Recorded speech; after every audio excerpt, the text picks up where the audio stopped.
dalam proses pembelajaran itu peserta didik dapat menerapkan aturan kelas yang jelas, konsisten, dan adil. Kita sebagai pendidik tidak boleh membentak peserta didik. Lalu yang ketiga yaitu cinta dan kasih sayang. Pendidikan dan kesadaran, persahabatan dan komunikasi keluarga, pengakuan dan penghargaan. Dalam implementasinya, kita ini sebagai pendidik dapat melakukan kegiatan speaking dan juga dapat melakukan kerjasama untuk meningkatkan kolaborasi peserta didik. Lalu yang keempat yaitu kebutuhan dan penghargaan, yaitu penghargaan diri, pengakuan dan kompetensi, rasa bangga dan juga prestasi.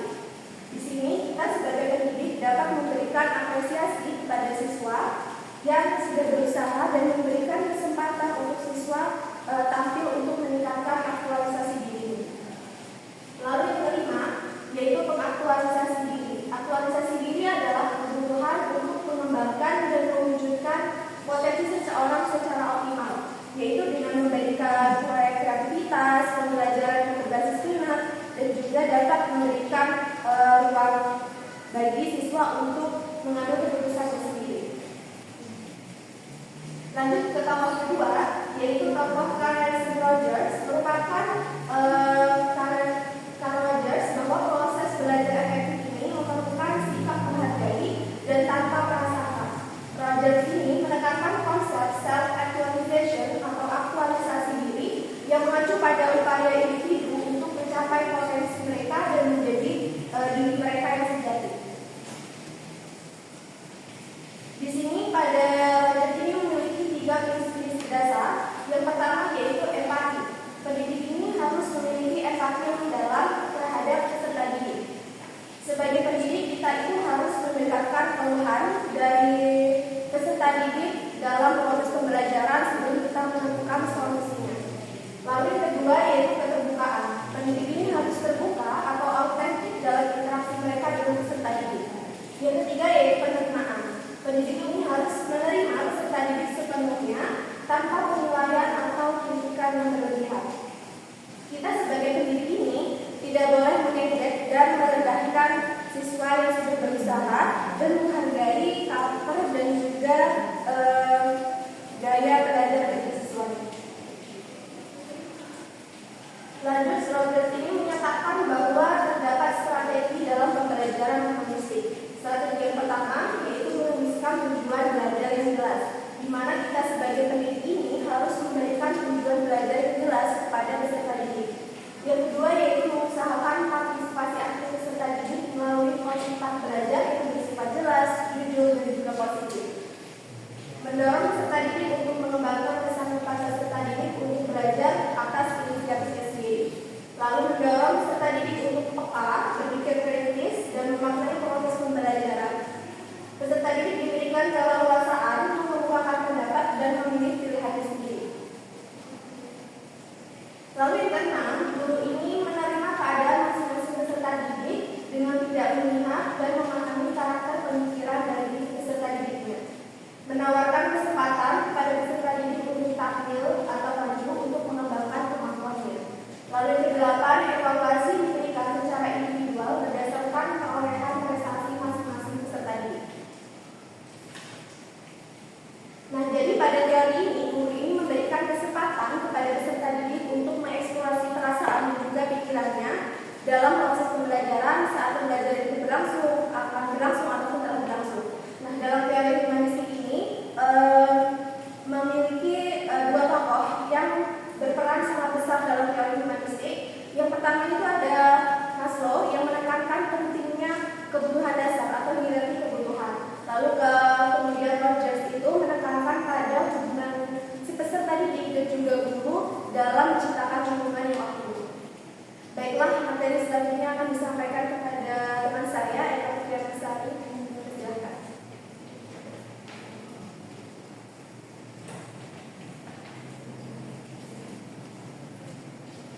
Baik, yang selanjutnya di sini saya akan menyampaikan mengenai pembelajaran bermakna dan motivasi belajar dalam teori humanistik. Nah, yang pertama yaitu ada pembelajaran bermakna. Teori humanisme atau humanistik ini berasumsi bahwa teori belajar apapun itu baik dan dapat dimaknai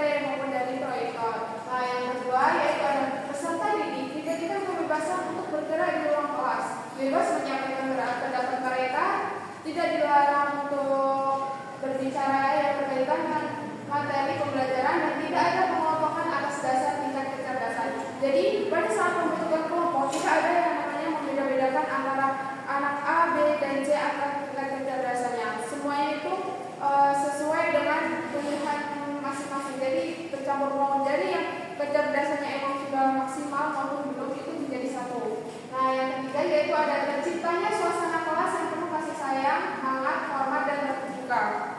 Nah, artinya guru bersedia mendengarkan keluhan peserta didik dengan aman dan mampu menjaga rahasia peserta didik. Jadi selain guru itu sebagai sarana menyampaikan ilmu, tapi guru itu harus juga siap menampung semua keluh kesah dari peserta didik yang dialami. Nah, yang selanjutnya yaitu jika ada masalah pribadi dengan peserta didik, guru menangani masalah tersebut dengan jalan berkomunikasi secara pribadi tanpa melibatkan suatu kelompok. Jadi hanya ada seorang guru dan peserta didik yang bermasalah tersebut ketika berkomunikasi mengenai masalah tersebut, tidak boleh di antara kelompok teman-teman yang lainnya. Nah, yang selanjutnya yaitu ada guru mengamati setiap proses belajar yang dilalui murid dengan membuat catatan dan penilaian secara individual dan meminimalisir tes formal. Jadi setiap guru itu harus mempunyai resume atau catatannya sendiri sebagai aksi pembelajaran peserta didik tersebut. Sejauh mana kemampuan peserta didik tersebut menerima materi yang telah disampaikan dalam setiap pertemuan pembelajaran. Nah, yang selanjutnya yaitu adanya kesempatan untuk menumbuhkan keprofesionalan guru dalam artian guru boleh menggunakan bantuan lain termasuk rekan kerjanya atau tim teaching. Jadi guru itu tidak hanya beliau saja yang menyampaikan, tapi boleh juga mengajak guru yang lain untuk menyampaikan materi pada saat hari itu. Nah, yang terakhir yaitu ada guru menghargai kreativitas, mendorong prestasi, dan memberikan kebebasan belajar kepada peserta didik. Di sini guru memberikan kebebasan, jadi setiap peserta didik itu bebas mengekspresikan diri mereka masing-masing pada setiap pembelajarannya. Nah, selanjutnya itu ada teori humanisme atau humanistik, yaitu teori yang memanusiakan manusia, memfokuskan pada motivasi untuk mengembangkan potensi individu secara penuh. Menurut Abraham Maslow, kebutuhan manusia memiliki tingkatan hierarkis, yaitu fisiologis, rasa aman, sosial, penghargaan, dan aktualisasi diri. Dalam proses pembelajaran, guru berperan sebagai fasilitator yang membangun suasana kelas efektif. Kebutuhan aktualisasi diri penting dalam teori humanisme, yaitu keinginan untuk memenuhi kompetensi individu hingga mencapai tahap yang lebih tinggi, dipengaruhi oleh hubungan belajar dan kepribadian individu. Nah, di sini ada contoh penerapan teori humanistik pada saat pembelajaran di kelas. Nah, yang pertama yaitu guru dapat memberikan reward kepada peserta didik yang telah berhasil melakukan suatu hal agar peserta didik tersebut semakin semangat dan termotivasi dalam pembelajaran. Contohnya pada saat pembelajaran berlangsung, guru menerangkan, lalu di akhir pembelajaran nanti guru tersebut memberikan kuis kepada peserta didik. Siapa yang bisa menjawab pertanyaan tersebut akan mendapatkan nilai tambahan. Nah, yang kedua yaitu peserta didik perlu dihindarkan dari tekanan pada lingkungan sehingga mereka merasa aman untuk belajar lebih mudah dan bermakna. Nah, di sini peserta didik itu diusahakan tidak ada tekanan pada saat pembelajaran. Contohnya kayak terpaksa untuk ke sekolah karena paksaan dari orang tua ataupun orang-orang sekitar. Yang ketiga yaitu ada berikan kesempatan kepada peserta didik untuk mengembangkan kemampuannya agar peserta didik mendapatkan pengalaman belajar yang bermakna. Yang terakhir yaitu ada guru harus memfasilitasi peserta didik dengan memberikan sumber belajar yang variatif, interaktif dalam mendukung kegiatan belajar.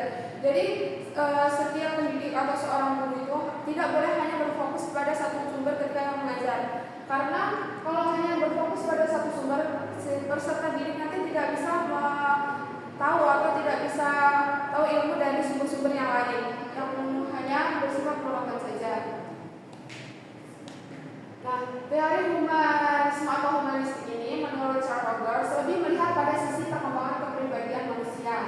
Humanisme tertuju pada masalah bagaimana tiap individu dipengaruhi dan dibimbing oleh keinginan pribadi yang dihubungkan terhadap pengalaman mereka sendiri. Teori Charles Rogers didasarkan pada suatu daya hidup yang disebut dengan kecenderungan aktualisasi. Kecenderungan aktualisasi tersebut diartikan sebagai motivasi yang menyatu dalam setiap diri makhluk hidup dan dan bertujuan mengembangkan seluruh potensinya semaksimal mungkin. Jadi, makna hidup bukan hanya bertujuan bertahan hidup saja, tetapi ingin memperoleh apa yang terbaik bagi keberadaannya.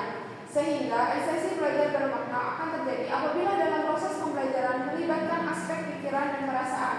Sebaliknya, belajar yang tidak bermakna terjadi jika proses pembelajaran melibatkan aspek pikiran akan tetapi tidak melibatkan aspek perasaan peserta didik. Jadi agar pembelajaran ini bermakna, setiap guru dan juga peserta didik harus menerapkan prinsip tadi yang telah dijelaskan di awal. Jika tidak melibatkan pemikiran tersebut, pemikiran dan perasaan tersebut, pembelajaran bermakna tidak akan terlaksana pada saat pembelajaran di kelas. Yang selanjutnya yaitu ada motivasi belajar. Motivasi belajar merupakan salah satu elemen paling esensial dalam proses pendidikan. Tanpa motivasi yang kuat, sebaik dan secanggih apapun metode pembelajaran yang diterapkan, hasilnya tidak akan maksimal.